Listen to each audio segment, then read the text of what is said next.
Hi, this is Dr. L again, and I'm showing you now how to get correct error bars onto your graph to show the variance around the mean for each specific data set graphed in this analysis that we're doing. So remember, we calculated the standard deviation, or we didn't actually do it. We had Google Sheets do this for us 2 videos ago. And so here are the standard deviations associated with each of these data series or arrays. So the first thing I'm going to do is I'm going to note 1% ink at 0 minutes. I'm going to work with it first. I'm going to select that cell and I'm going to copy. Okay, so it's in my computer's memory. Then I'm going to go down here. The 1% ink at T0 is this blue bar. Okay, so I'm going to double click it and you'll notice that over on the right the chart editor came up. And so if I look up here, it's selecting the 1% ink at 0 minute series, which is what I want to work with. I can go down here. Note that I'm in the customize area.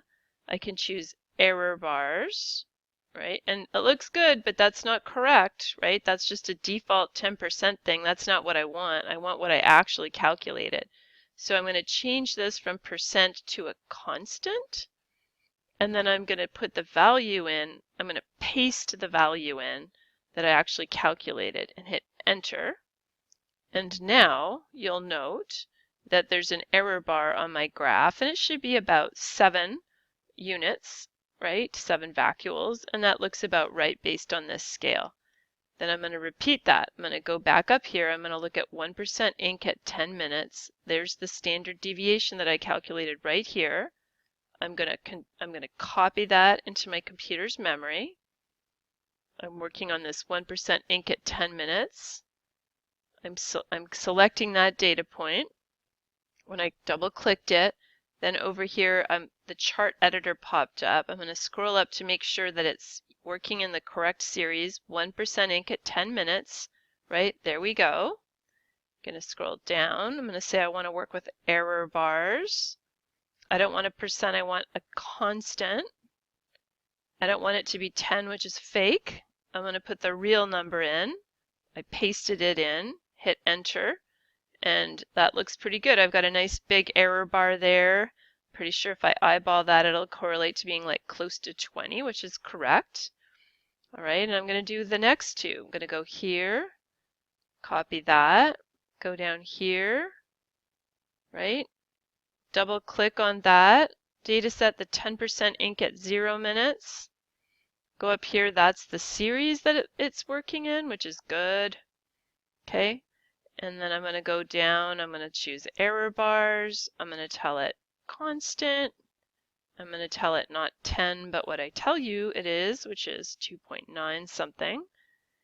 And then that's like a little bitty error bar. I can't actually even really, oh, there it is. You can see it now. Okay. And then I've got one left to do. I'm going to copy that last one, the appropriate standard deviation for 10% ink at 10 minutes. Go down, that's the green column. Select it. That pops the chart editor up in the customize area. Just make sure I've got the right series. I do. It's 10% ink at 10 minutes. And then I'm going to go down here. I'm going to tell it I want to work with error bars. I don't want a percent, I want a constant.